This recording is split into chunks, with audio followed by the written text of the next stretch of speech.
Hey everybody, welcome back to Starting Over series. I'm Gretchen. I'm Camille. We're so happy y'all are here. We want to talk about something that's obviously it's in the news. Oh, it's in the news. It's in the news. We're talking about the whole P. Diddy thing, the allegations. It's basically just in the beginning stages of kind of finding out, not necessarily finding out because we understand the authorities been looking at this stuff for a long time. We don't know it, but they do. But we're not really here to talk about him, but we're here to talk about what keeping silence does to you. Yeah. What that is. What the secret does to you. And hypothetical, some of these people were victimized and they can't say anything. Like, what causes people to just stay shut down like that? Well, that's fear. Yeah, and so fear, it doesn't have to be in, this type of situation, but fear can be anything, is really a separation between you and who you really are. Mm-hmm. And so when you've got fear going on, whether you're afraid you're not going to make your bills, or you're afraid about being sick, or you're afraid about losing your relationship, whatever it is, it actually pulls you further away from who you really are. Well, and imagine what, just feeling fear, the whole state of fear in your system. That pressure, you start compensating in some other way. Does that make sense? Mm-hmm. So if you're afraid of something, people will come to me and they say, I love my children, but I'm terrified of my husband, or I'm terrified of my wife. There's some sort of threat. They feel threatened all the time. And it does change your emotion. It changes your anxiety levels. It kind of adds to this little prickly sense that you've got going on all the time. There's people that are stressed out, like it's a high stress energy. It changes your logic too. Yeah. Especially in a situation, yes. I think about some of these victims and the things that haven't really even been discussed about what has happened, but you can tell. Yeah. You can tell the stress. You can tell the enormity of just keeping something a secret, and any time that you are around a situation or someone that causes you fear, mm-hmm. you lose your power. Yeah. You lose the sacred ground of which you stand because someone has replaced your power with fear. Mm-hmm. And that is, that's a huge enormity of trespassing on your space. Yes. And so, I know that you deal with people all the time that live a life of fear. They do. For whatever reasons, whatever that might be. But that's never a place. Yeah. That's never a place of growth. No. Ever. Well, in fact, I think people are frozen when they're at fear. It's like again, when you're in a state of fear, you're in fight, flight, or freeze. That the amygdala, the center of the brain, is hijacked. Mm-hmm. And so you're physically altered. You're not the same person. And some of these stories that they're kind of leaking out, that the people are drugged. And then something's happened to them, and if they say anything, they're in danger. So they're terrified to speak their truth. They may not even know what really happened. But that's something from that point on, they're not sovereign. They don't have their autonomy. They don't have their own power. So, and if you're in a relationship like that where someone's got the goods on you, or they're threatened to out you, that's going to alter how you're present in the world. You don't feel safe here, so mm-hmm. you're going to be cautious, and that person now owns you. See, that's the worst part of this, is just the control that you feel like you're under someone else's authority. Yeah. And so that person can ruin you like that. Yeah. Yeah. And I think that's the point of why people do that, because they want you to live in that space of, you will never compromise me. And because I'll make your life a total hell. That's right. Kind of a thing. I'll ruin you, yeah. And, I think to myself, what do we allow? Mm-hmm. What do we allow? What is our limit of how much people invade our sacred space? Yeah. Because the sacred space really is, I was telling Camille, if you believe and understand that God is in you, your power, your universe, whatever you call it, we don't care. If that power is in you, then everything about you is sacred. Yes. It's not just your body. Mm-mm. It's actually where your feet are, where you sit down, the air you breathe. It is all sacred because it's a vibration, it's an emotion, it's a spirit, right?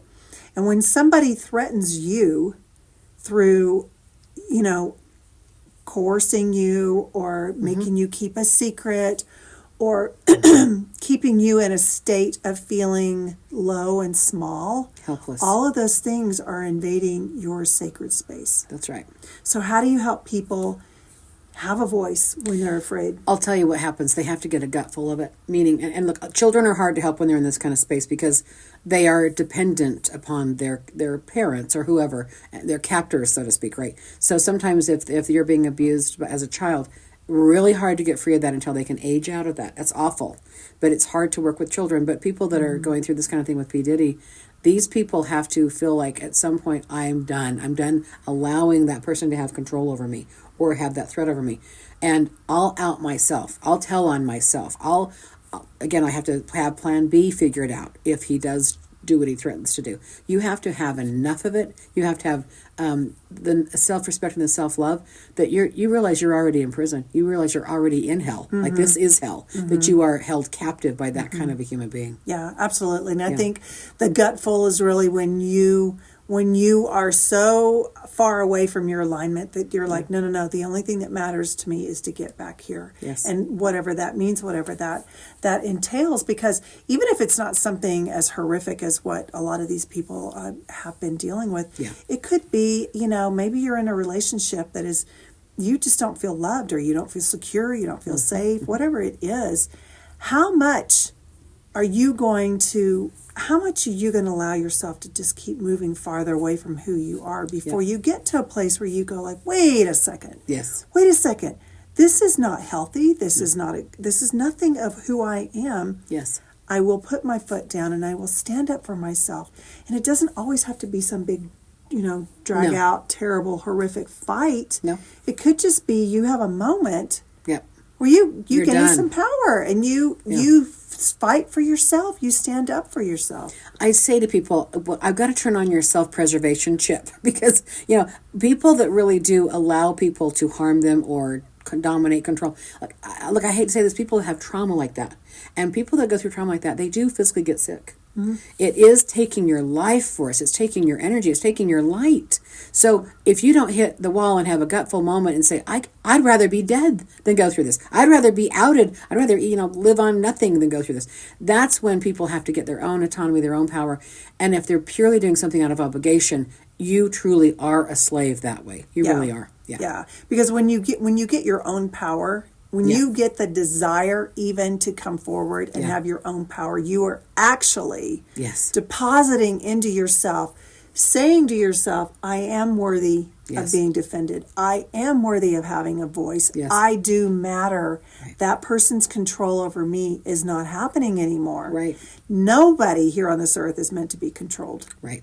Nobody, right? We all know, we've seen animals that, don't respond well to that. We've seen, oh my gosh, if y'all watch Chimp Crazy, you know what I'm talking about. We've seen children that rebel. You've seen spouses that rebel or employer situations.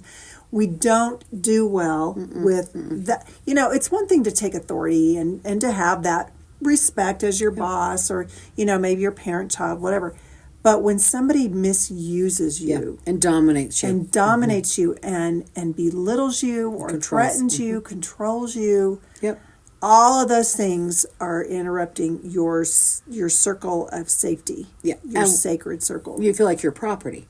Yeah. That's the thing is like I own you. Mm-hmm. I have whatever. I'll do whatever I want to. And this is how abusers think, by the way. And they think, by the way, you're stupid, you let me, so you deserve this. That's honestly how a sociopath will think is, well, you're dumb enough to let me, so I guess it's supposed to happen. Right. So they almost relish in that. They like that. But they will find the innocent people and take advantage of them, which is what I think some of the situation is a lot of people were innocently drugged. They don't know what happened. They know they're part of it, and they have a conscience. Mm-hmm. See, the ones that have a conscience, by the way, don't usually fight back that hard. They feel guilt first. They're ashamed. They're embarrassed. And all that's got to get processed through before you say, enough. You need to get angry. There is healthy anger. I'm not saying rage, but you need to, but if you do, you get rageful, angry, whatever, to fight back and fight for yourself. That's what you have. And maybe that's why this will ultimately happen to some of these people is because anyone that wants to be a movie star, anyone that wants to be a famous singer, whatever, it is kind of who probably in Hollywood to get in there and be promoted like that. But you're selling your soul for that dream. You know? Is it worth it? I was a kid. I was young, and I was approached by a photographer who was scouting for some agencies in New York for modeling, right? So he did what they call test shoot, or back then they called them a test shoot. And basically he was shooting me around downtown Dallas. And then he was going to send these photos back to the agent. Now that was before digital, and that was before, these were literally reams of rolls. Contact sheets that were being sent back. And we had gone to I remember it was some country club we were shooting around there, and I went into the bathroom to change wardrobe. No one was in there, and he came in. And the girls' bathroom. Oh my. Yeah. And he said to me, by the rules of this agent, okay, so he's now putting it off on him, I have to know that you are not maimed or burned or you have any, disformities or any of this kind of stuff. I just need to see to make sure. Wow. I'm young. I'm young. Honey. And in my head, I'm thinking, I'm trying to justify, like, well, what would happen if I showed up, and what if I did have, like, you believed him, birth defects or scarring? I mean, I could see they wouldn't want to hire me. And keep in mind, no one at this time has ever seen my body, but me as a kid with my parents. You know what I'm saying? Yes. No one has seen my body, and I caved and cried for years. Because I showed that man what he said he needed to see, believing that was what was the right thing to do. And my conscience told me it wasn't, and I kept that a secret for years, And so... But see, that moment of choice is... He's holding your dream, your life's goal. Yeah, he was dangling it. Dangling that, like, you're... Until I get what I want, you're not going to have what you want. I wish I could help you, but you need to comply. Wow. And so when I hear these kind of stories, I can put myself to a degree. Nothing was as horrific as what some of these people profess to have been through. Yeah. But the feelings are the same. Yep. You can paint it however you want. It is. It's shame. It's guilt. Embarrassment. It's... you've let yourself down. What if family members knew about this? For me, I was like, I can't tell my mom and dad. They'll never let me continue this dream. I can't tell my mom and dad. My dad may go try to kill somebody. I'm not saying he would. I'm just saying these are thoughts. But that's right? normal daddy thought. Yeah, that is. There was just all of these things that I took upon myself as a young person that had to do with everybody else's feelings, but it had nothing to do with you, with how I was feeling. And you were the one violated, my love. Yeah. And so when I hear these stories where people are being controlled and they're being manipulated. Oh, threatened. I mean, the blackmail. It's blackmail is what this is. It's, I think, and I'm not talking to Justin Bieber, y'all. I don't have that relationship with him, but I can see on his face, I can see his pain. Me too. I can see his pain, and I think, you know what? He was just a kid. Yeah. And that is, if these things are right, Camille and I are not saying we don't know. We certainly don't know. Yeah. But control, whether it's through threats or whether it's through passive aggressive, it doesn't matter, y'all. It's all the same. It is, and it does damage. But that, again, when something like this happens to you, at some point, nothing matters more than your own freedom. Yeah. And that's where Bieber's at right now, I believe. He's singing gospel. Have you seen that? He's singing, And I think he's coming to his own sense of cleansing, purification. He's gone to God with this because something dark, it's like he got brushed with evil. And along the journey of being famous and just wanting to sing, this kid just wanted to be a singer, just wanted to be a musician, And that's what it's going to cost him, is his, like, a part of his soul, to be able to have that dream. And this is what, but again, that's what evil does. I'm gonna maximize on that. I'm gonna exploit that dream. And I'm gonna say, I'm gonna give that to you, but you gotta give me something. The truth is, if someone ever says that to you, they aren't God and they can't give you that. No. And if all those one-hit wonders they were talking about, maybe that's why they're one-hit wonders. Maybe they're real talent, but they ain't gonna play ball so they're not going to be promoted. Mm-hmm. But if that's, again, if you have to go through that to be promoted, I don't know if it's really worth it. Oh, I know it's not worth it. Nope. I know it's not worth it. And, even I watched a tape of Bieber, and he was just a kid. Yeah, he's a baby. Just a 15. kid, right? Yes. And Diddy is talking about, I have legal, like it's legal for him to be here. Like he just kept throwing that out there. Because he knew it wasn't. And Bieber's little face was, he was just like so thrilled to be here. Like this is what's happening for my career. And oh my gosh, I'm with this person and I'm at his house, you know. And I keep thinking like Neverland and like all, all that stuff. And yet I was the girl in the stall, in the bathroom by myself without any guidance. Yeah. I'm not saying my parents didn't give me guidance, but nobody was there. You know what I'm saying? And so my little mind had to make a decision that affected my life for many years. Yes. And so, when you have people, they don't even have to be young, but when they're promised or they're led to believe that this person has good intentions and will help me, and they don't. Yep. And they end up hurting you. Yeah. Hurting your family, hurting your life. Don't sit in silence. Tell somebody. Mm-hmm. If you see something, say something. If something happened to you, tell your story. That's how the Me Too movement got started, by the way. Yeah. Me Too, right? It and I think now, I mean, you were saying the attorney from Texas that basically had how many phone calls? 3,000. 3,000. Like 3,000. He's put out, here's a phone, here, call in this line if you have anything about this case. 3,000 people called immediately. That was the last thing I heard. I'm sure it's more than that now. But there's so many people that have been harmed. We saw this with Epstein. We see this with Diddy. There's some sort of level of freedom that humanity needs, and we have to have acceptance for what these people went through.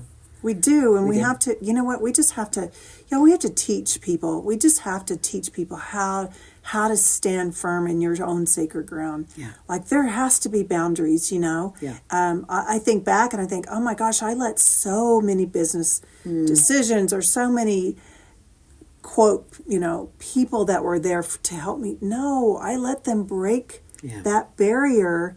Violate your boundaries. And to violate, whatever that means. It could be trust. It could mean a lot of things. But, at the sake of what? Because I had more faith in what they were saying than I had faith in listening to my own gut. That's right. Listening to the God in me. Yeah. And that's really what we want you to know is don't ever live in fear. Mm-mm. Don't or ever keep live. This silence. Mm-hmm. Yeah, with a secret. You guys, you'll get sick. You're as sick as your secrets. That's the truth. Mm-hmm. That's right. You will. We want you to know that Camille and I, for those of you that are going through this right now, we certainly care so much about you, and I know you've experienced this for 30-something years, where you have helped people try to break free from decisions or their manipulations. Enslavement. Yeah, they're slaves. Yeah. But we coach people. We do one-on-one clients. We lead courses. We're working on some corporate things. But if you've got a story you want to share with us, or if you have a need, or someone that does need to talk to someone like us, reach out, make an appointment, and we'd be happy to help. Happy to help. Yeah.